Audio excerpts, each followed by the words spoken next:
Hopefully this is working. I recorded this, guys, like 3 times. So hopefully this works. What you see in front of you right now is obviously my face, but also our book. I got a document camera, so now we can read, which is awesome. We got the document camera through Donors Choose. So basically people donated money to us so we could get the document camera. So that's amazing. So thank you to anyone who sees this that might have donated. It's super cool though. So guys, you're all welcome. It's really cool though.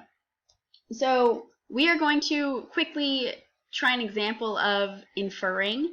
And by we're going to try an example, I mean I'm going to read and I'm going to talk about the example and hopefully it helps you. So let's get started. I'm going to read from a part in the beginning of the book where we're going to infer from here. So what's going to happen is I'm going to read out loud. I know you all have missed my wonderful reading voice. Kidding. But I'm going to read out loud, and I can't really follow along exactly because this is laggy. So I'm going to just kind of point to like the sentence or area that I'm in, so you can kind of follow along that way. If you have your own text pulled up in front of you, that works too. We're on page 3. Okay? She stared at Papa, not wanting to say a word, not wanting to lose the sound, not wanting to forget the feel of the heart of the valley. She pressed closer to the ground until her body was breathing with the earth's and with Papa's, the 3 hearts beating together. She smiled at Papa, not needing to talk, her eyes saying everything.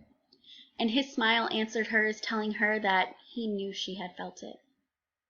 So this is right at the beginning of the book. Esperanza is trying to feel the earth's heart beat with her father.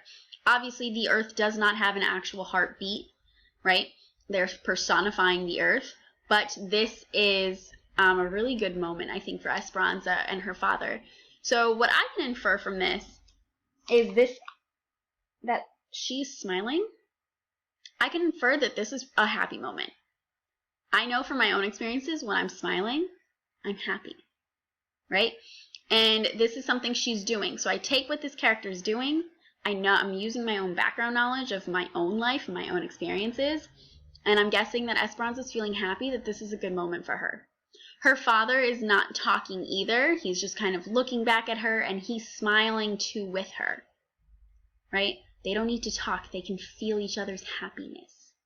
That's what I'm getting at here, right? The author does not say, or the narrator, whoever's speaking here, does not say, Esperanza is happy. But from their actions, from what we know with our own lives, we can guess, okay, Esperanza's feeling happy here, right? Good things are kind of happening. She's feeling the love from her father. She's feeling one with nature, right? It's a good feeling. This is a good part of the book. She's happy. Now I'm going to flip to a little bit later on in the book. We're going to go to page 91. Okay, and this is when Esperanza is trying to feel the earth's heartbeat for a second time. Okay, it doesn't go the same. It is not the same feeling. This is after a lot of hard things have already happened to Esperanza. So we're taking what the character has gone through, and we're going to think about that while we are reading. Okay? I'm going to start in that about halfway down where it says, "Can I hear it?" So you can follow along with me. Again, it's laggy, so I'm just going to kind of point, and you can kind of follow along with me.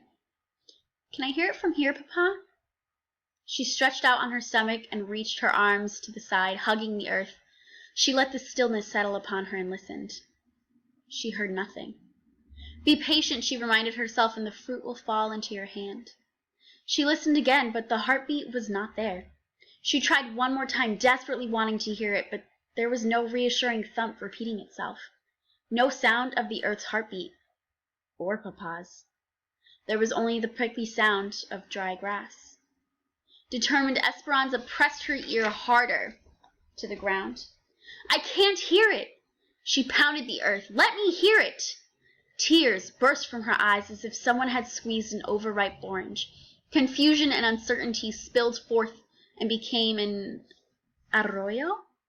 I don't know Spanish, guys, so bear with me. Of their own. She rolled on her back, her tears warming down her face into her ears.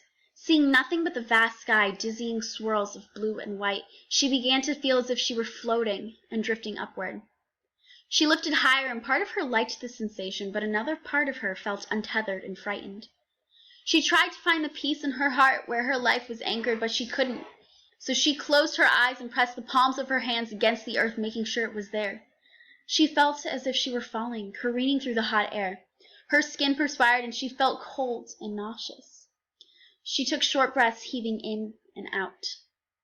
Suddenly, the world went black. So this is a totally different feeling from the beginning, right? Esperanza has gone through a lot. Her father's no longer with her. They are moving to the United States. So much is going on, right? And the author is not exactly telling me how Esperanza is feeling or what's going on, but I can start to infer it on my own, right? She starts to yell. I can hear it. There's an exclamation point there. She's pounding the earth, right? She is taking her fist and she's pounding it. Let me hear it. She is not happy, right? She is upset. She is frustrated. Tears burst from her eyes as if someone had squeezed an overripe orange. She is crying. She is upset. She is frustrated. She is sad. She is angry. I can get that from my own experiences. I know when I'm crying, I'm not happy. I know if I'm pounding my fists down onto the earth, I am definitely frustrated and mad at something. Okay? And we're trying to maybe figure out what it is. And I think part of it has to do with her father is gone and her life is not the same. Right? I'm using what has happened to this character already from the past, her actions, right? And what's been going on around her to figure out that the reason she's feeling cold and nauseous and she basically passes out, right? It says the world went black. That she is so upset and so sick feeling because her father's not there with her anymore. And she can't feel the calmness and the steadiness of the earth's heartbeat like she did when her father was there with her. Okay? The author did not say Esperanza is sad right now. But I know from her actions and from what she's saying and from the things that are really happening around her that she's not okay. Okay, those are the things that we're thinking about as we are reading, is what is going on here. You're asking yourself, what are you thinking about as you are reading this book? What can you infer? Okay, hopefully this has helped you out a little bit. If not, please comment still in Google Classroom and let me help you because that's my job. I want to help you, so please let me help. Okay, and again, like this document camera is so cool. Like, shout out to this. We'll have to use more of this because it's so cool. Yeah, so ask me questions if you have any.